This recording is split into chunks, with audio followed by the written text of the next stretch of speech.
I've been saying it for the past few weeks now. If you want to do the underdog story, the true babyface underdog story, don't look to Bayley. Don't look to Daniel Bryan. Don't even look to Sami Zayn. Look to Johnny Gargano and this match tonight. Let's talk about NXT.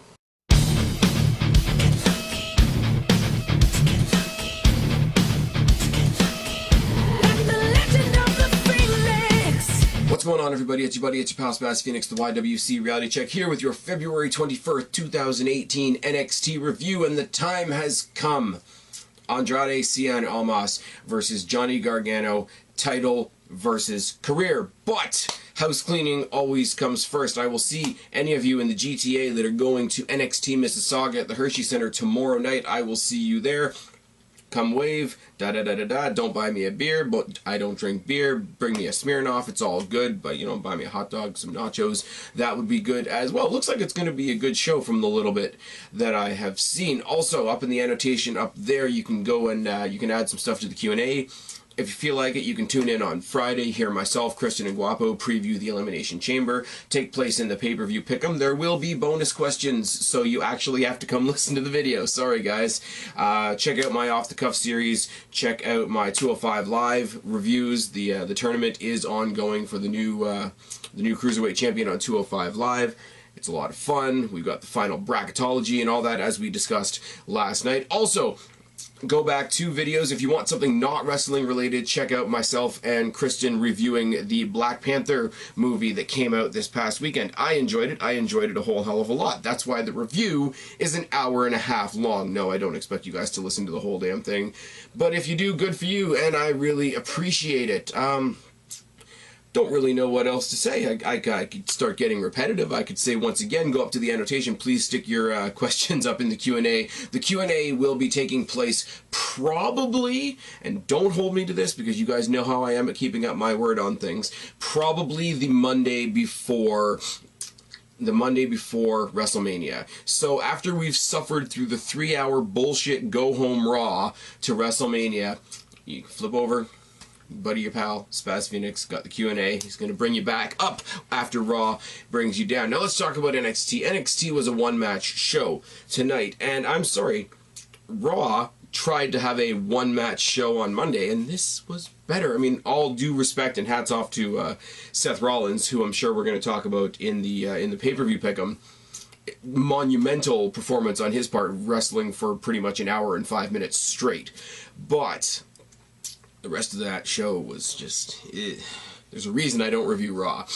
We started off this show with a great video package, mostly focusing on Almas and how he came into NXT, how he, you know, flopped sort of the first time around. He tried to be like the happy-go-lucky. I know there's a bunch of people out there that called him Mr. Stripogram because he had the tear-off pants and the stupid hat and whatnot. How he went from that to not giving a shit about his matches to just partying all the time, hanging out with the ladies, whatever. Zelina Vega coming in, slapped some sense into him, and him getting the championship. Sorry. There's a fluff or something right there. I don't even fucking know. It's one of those days. And then we transition from that into the 3 matches that Almas and Gargano have already had, how they've been screwed over various times, how Almas and Zelina Vega have been very good at integrating the breakup of DIY into the Mind Games. Remember the whole incident with the t-shirt, etc. And then we have Velveteen Dream. Velveteen Dream is a smart guy. Velveteen Dream knows that he's winning me over as a competitor. I'm sort of iffy on the character, but what do you do? What do you do if you want to win Spaz over? You take one of the guys from the Get the Fuck Out Club and you just bury him. I have notes on this match, but realistically, Velveteen Dream owned No Way Jobberzay, finished him off with a Purple Rainmaker, and cut a promo. Talked about how he swept the NXT awards, you know, best new guy, best match, and then he shrugs off the accomplishments of Aleister Black, Tyler Bate, and Asuka. Now, being that Asuka is probably going to win herself a championship at WrestleMania, that's kind of funny. Being that Tyler Bate is kind of in the doghouse with WWE and probably going to job to Velveteen Dream sooner than later, and being that Aleister Black and Velveteen Dream won Match of the Year for last year, it's 3 very specific names to pull out. Now, the Aleister Black thing is not going to come back. It's not going to rear its ugly head again because Aleister Black is moving on to bigger and better and scarier things. with Killian Dane, which we're going to talk about later on. Tyler Bate, I want to see this match. Obviously, they're playing up to it, and we saw how Tyler Bate was used on 205 to put over some other people because, as I say, he's in the doghouse, and I'm really not sure. He no-showed a show, or he double-booked himself or whatever, and that's got him backstage heat, which is a little retarded, if that is indeed the case. And I don't know why you call out Asuka, other than she was of all the people that won the NXT awards this year, she was the one that's gone the farthest since NXT, you know, still undefeated for however many dog's years, and probably, as we say, probably going to WrestleMania to, well, definitely going to WrestleMania because she won the Royal Rumble. That's a thing in and of itself. Probably going to pick up a championship on WrestleMania, so not a bad person to call out, even though we know that there's no way in hell we are ever going to see Velveteen Dream versus Asuka. Yes, we saw James Ellsworth versus Becky Lynch, but Velveteen Dream versus Asuka is a little bit different. Who do you cheer for and not get called racist in that scenario? Oh, yes. We cut to Regal in the back. I had notes for that match, but it doesn't matter. No Way Jose is a fucking goof. I'm just saying, the promo that Velveteen Dream cut after the match was better than the match. Regal, in the back, announces that we are getting what is, I believe, the third edition of the Dusty Rhodes Tag Team Classic. Refers to Dusty Rhodes as the godfather of NXT, which is nice. Winner not only get the Dusty Rhodes Trophy thing, we saw it last year with Cody and Dusty presenting it to the Authors of Pain. It's that big ass trophy with the silver boots on top. It's a little corny, but I mean WWE, as far as trophies go, usually does go a little bit corny. They also get a shot at TakeOver New Orleans, which is nice. Nikki Cross.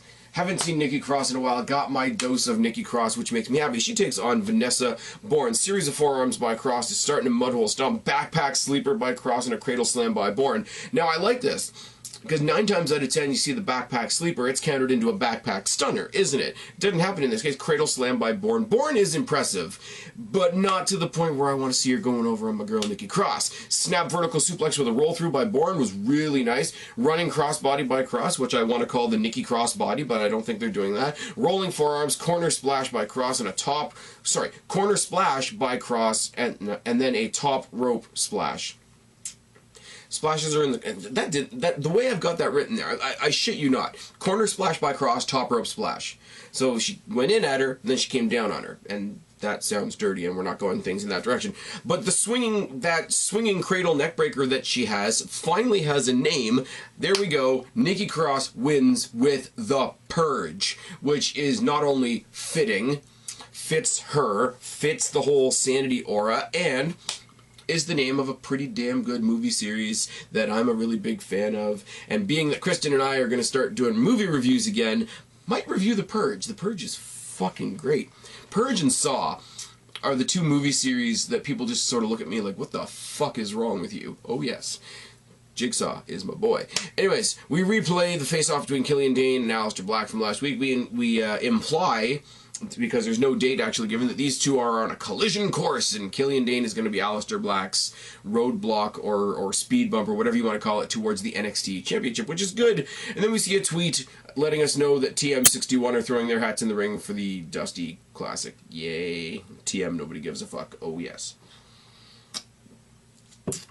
We replay the match from last week between Baszler and Moon, which ended with the beatdown by Baszler and the save by Kairi Sane, basically to announce that we're going to get Kairi Sane versus Shayna Baszler next week, rematch from the finals of the Mae Young Classic. Always good. Always good. And Baszler, in the past couple of weeks, and with her pay-per-view outing there with Ember Moon, has shown us a little bit more than what she showed us in the Mae Young Classic, so this potentially could be better. I mean, the finals of the Mae Young Classic took place in front of a SmackDown audience, which is normally not that great, but I mean, the revived 205 Live is doing the same thing, and they're getting great response. Maybe because they're putting on good wrestling, I don't know. But I mean, they're right between SmackDown and 205 Live. You got the Mixed Match Challenge, which you guys know I basically gave up on because A, it was getting kind of pointless and goofy, and B, WWE doesn't care about its fans in Canada because we don't get it here, because we don't get Facebook Watch. So fuck you guys on that one. Just throw it on the fucking network. ALMAS versus Gargano, and they make a big point of pointing out that Zelina Vega, not Zelina Vago, Bagel, something, I don't fucking... You know it's late in the day when I can't say anybody's names and I lose my ability to speak properly. Zelina Vega is in the corner of Andrade Cien Almas, and the newly acquired Candice LeRae is in the corner of Johnny Gargano. She's got a Mrs. Johnny wrestling shirt on, which is great. Collar and elbow tie-up, and a series of pin attempts to start by both men. Back elbow by Almas and a step-up enziguri by Gargano. Rolling back elbows and a dropkick by Gargano. Gargano tosses Almas out of the ring, goes for the suicide dive, but he's blocked.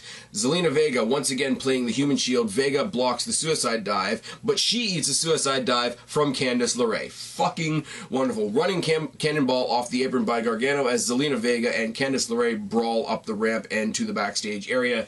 And the commentators, as they do, point out the fact that it's now a level playing field for the first time, which is good. The commentators were really good in this match. Even Percy Watson. Percy Watson, although he does not need to be on that commentator table, he is the Byron Saxton Booker T of that commentary table. And yes, I know what people are going to say when I say that, and you can fuck yourselves as well. But credit where credit's due. He's getting better. He's not necessary, but he's bothering me less. So take from that what you will. They trade punches on the outside, and there's an apron reverse DDT by Almas, kicks by Almas, chops by Gargano. Del Rio style hanging armbar by Almas, who's always fucking good. Mounted punches by Almas. Sorry, side note. Those of you that know that I've been going to Destiny Wrestling in Mississauga at the Don Kolov Arena, aka Santino Morella's gym, know that I've been having a lot of fun there, but they are also hosting a taping for Impact, and I haven't watched a stitch of Impact since Broken Matt and Brother Nero left Impact, and when they were there, I was only watching their stuff, so it's going to be quite interesting, but it was just announced that the main event is Alberto Del Rio versus some big black dude named Moose. So if anybody wants to fill me in on that one, go for it. Also, the next actual Destiny show is I think going to be headlined by Pete Dunne versus what's his fuck, the jobber from Bullet Club, Marty, is it Skrull or Skrully or whatever the fucking big bird face Jones. So hopefully Pete Dunne's gonna beat the shit out of him, and I will share the pictures with you and laugh a whole bunch. But Alberto Del Rio's not somebody I've ever seen live before. It's gonna be at an Impact taping at a Destiny studio in Mississauga. But it should be interesting. But that all gets brought up by the fact that Andrade Cien Almas is using the Del Rio style hanging armbar, which is good. Mounted punches by Almas and a hammerlock into the corner shoulder first. The amount of work that was done on Gargano's arm in this match. I know I said this about one of the matches on 205 last night, but the amount of work that was done on Gargano's arm here was fucking amazing. And you know, Johnny Gargano, being the quintessential underdog babyface, can sell like a motherfucker. Almas works the arm in the ropes, stomping the shoulder, and then transfers it into an armbar once he gets away from the ropes. Forearms by Gargano, rolling kick by Gargano, and a top rope head scissor. Don't ask me how he did that with one friggin' arm. Slingshot spear by Gargano, and I have that highlighted just because you guys know I fucking love that maneuver. They trade some forearms. Gargano takes out Almas at the knee. One-armed buckle bomb by Almas, followed by that running double knee press in the corner.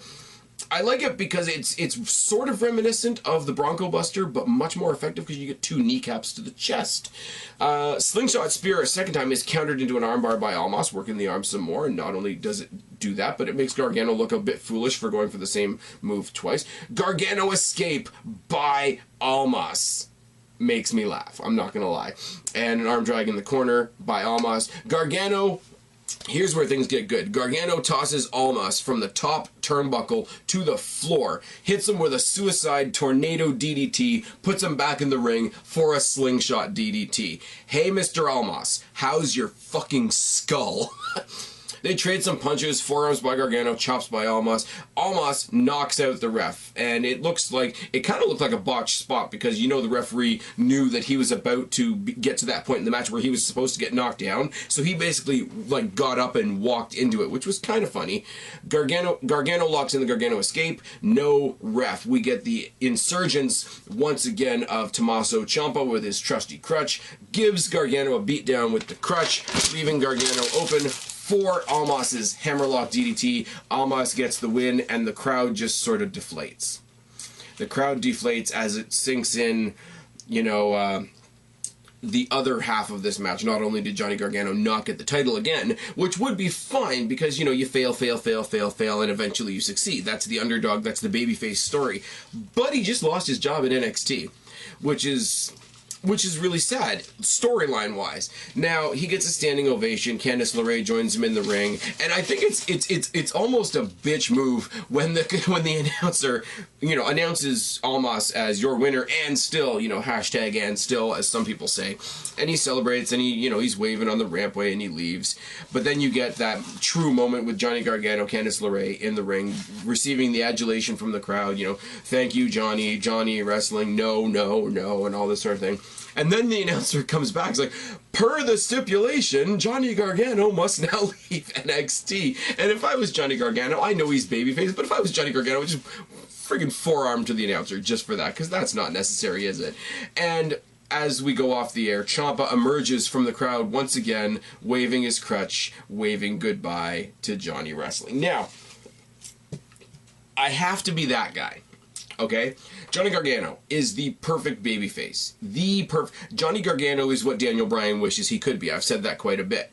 Johnny Gargano is what Bayley wishes she could be. I've said that quite a bit. So this is, you know, it's one of those, if you get emotional about wrestling, this is one of your emotional moments.